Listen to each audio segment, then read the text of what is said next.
Halo, assalamualaikum warahmatullahi wabarakatuh. Sahabat Kemo yang Empot, muslimin maupun muslimah, dimanapun kalian berada ya.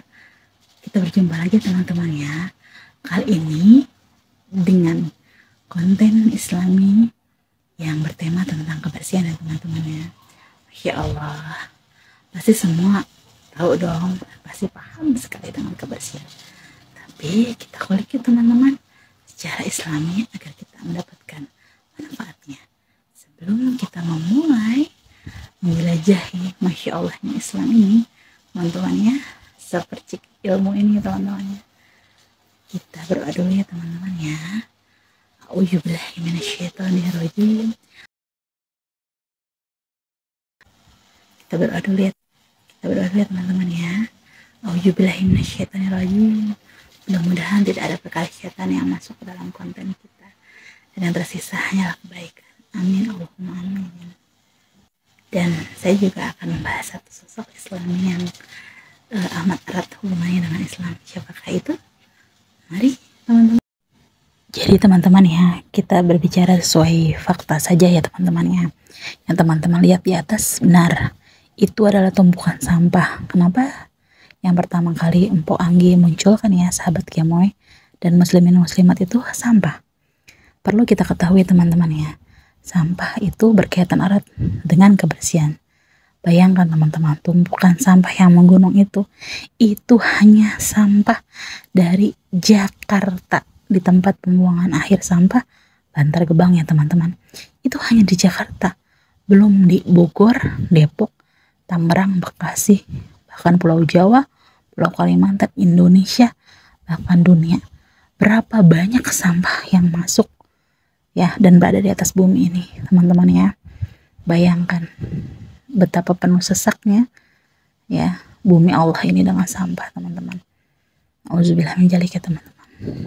Inilah salah satu dalil ya teman-teman dari surat Ar-Rum ayat 7. Mereka hanya mengetahui yang lahir itu nampak ya teman-teman dari kehidupan dunia sahabat Kemo ya, sedang mereka itu tentang kehidupan akhirat adalah lalai. Nauzubillah min dzalik. Surah Ar-Rum ayat 7. Nah, kita juga mungkin sedari kita kecil, orang tua kita, para guru, alim ulam selalu bilang kebersihan adalah sebagian dari iman. Benar ya teman-teman? Serta agama itu didirikan atas kebersihan. Masya Allah, hadis riwayat Muslim. Nah, teman-teman, sahabat Kemo Empok, muslimin dan muslimah maupun saudara-saudari dari semua penjuru dunia teman-teman ya. Kebersihan itu terbagi dua. Pertama, kebersihan jasmani. Kita tahu ya teman-teman, kebersihan jasmani itu kebersihan tubuh kita ya teman-teman, yang ada pada diri kita sendiri.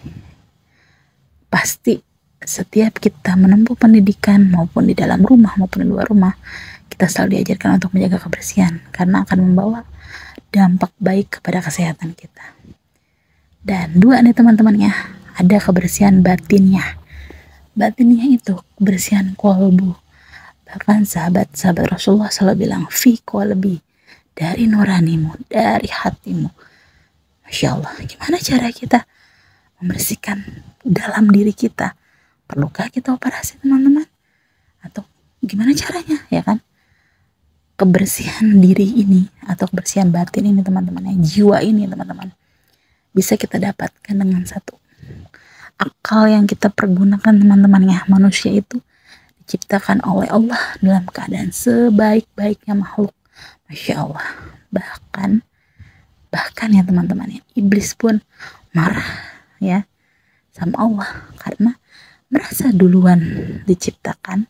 Tetapi kenapa ketika Allah menciptakan adalah moyangnya para umat di dunia ini teman-teman, yang hanya terbuat dari tanah, dan di akhir setelah iblis diciptakan, kenapa iblis harus mau bersujud ya dengan Nabi Adam? Bayangkan teman-teman, akal kita menjadi pembeda. Kita bisa menilai baik dan buruknya dengan akal dan nurani teman-teman ya. Kebersihan batin ini bisa kita mulai dari diri kita dengan cara sering-sering teman-teman ya beristighfar. Astagfirullahalazim, astagfirullahaladzim, astagfirullahaladzim. Kenapa kita harus sering-sering beristighfar? Pertama, ya sesuai syariat kita memohon ampunan kepada Allah Subhanahu wa taala, karena dipastikan setiap menit detik manusia biasa tidak luput dari hilap dan salah. Benar ya teman-teman? Kedua, dikhawatirkan ya teman-teman, ada penyakit hati yang mengganggu kebersihan batinnya. Contoh, nauzubillah min dzalik, mungkin Po Anggi ini sahabat kemo ya, muslimin muslimat sering melakukan ini. Kita sering berpandangan buruk dengan orang lain. Dia begitu banget ya teman-teman. Nggak nyangka ternyata orangnya begitu. Parah banget dia mah. Nggak kayak gue nih, kayak gini. Nauzubillah min dzalik, sombong yang kita nggak sadar teman-teman. Padahal siapa tahu orang yang sedang kita pandang buruk, dia adalah orang yang suatu saat nanti teman-teman ya, itu mampu menolong kita baik di dunia maupun akhirat dengan ikhlas. Kita tidak pernah tahu ya teman-teman, sahabat kemauan Po Anggi, muslimin muslimat. Karena kenapa?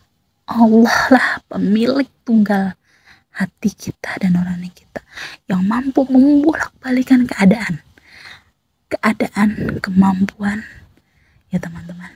Itu cara kita membersihkan batin ya kita selain kebersihan jasmani. Oke teman-teman, paham ya? Insya Allah kita sama-sama belajar teman-teman ya. Sama-sama kita yang merasa fakir ilmu, kita yang berusaha ini hidup di akhir zaman, ditinggal ya Allah teman-teman, ditinggal oleh Nabi Muhammad SAW. Kita merangkak teman-teman mencari ridhonya Allah ya, tertatih-tatih kita gapai ridhonya Allah ya teman-teman.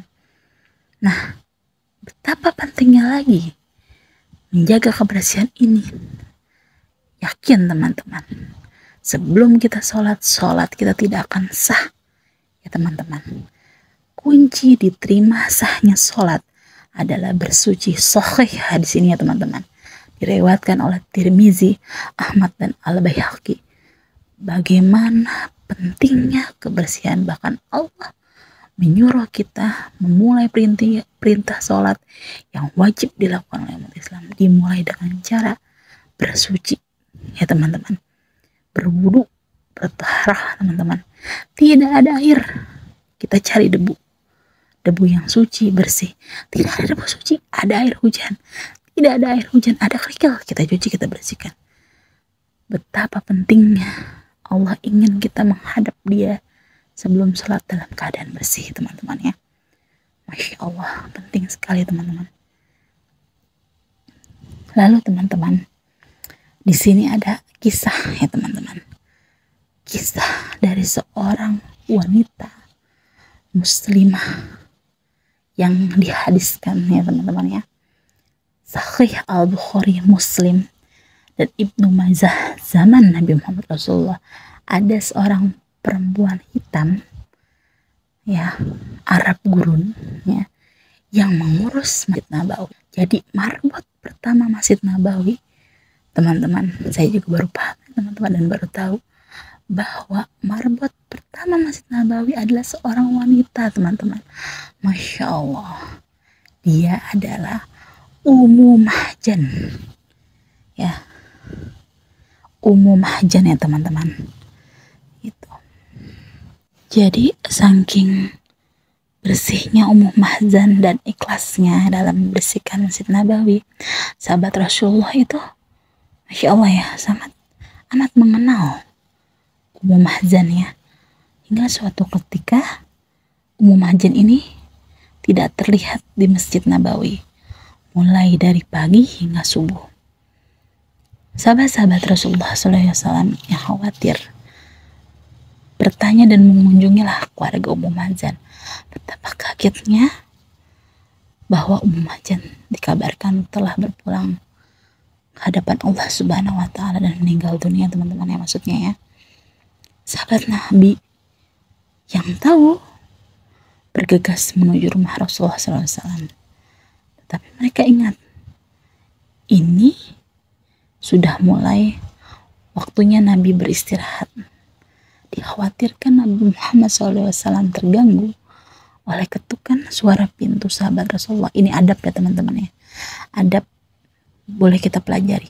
Adab bertamu juga di sini ya. Harus melihat kondisi si tuan rumah ya. Diurungkanlah niat memberikan kabar duka tentang Ummu Mahzan itu pada Rasulullah. Dan paginya Rasulullah ingin sholat duha teman-teman ya. Setelah saya sholat duha, Rasulullah berusaha mencari-cari kemana ini Ummu Mahzan ya.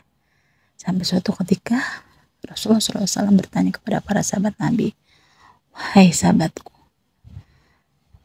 saya tidak melihat sosok wanita hitam yang gemar membersihkan rumah Allah ini, Masjid Nabawi." Dan sahabat Rasulullah bilang, "Wahai Rasulullah, ya kasih Allah, wanita hitam yang sering membersihkan Masjid Nabawi ini telah berpulang ke hadapan Allah."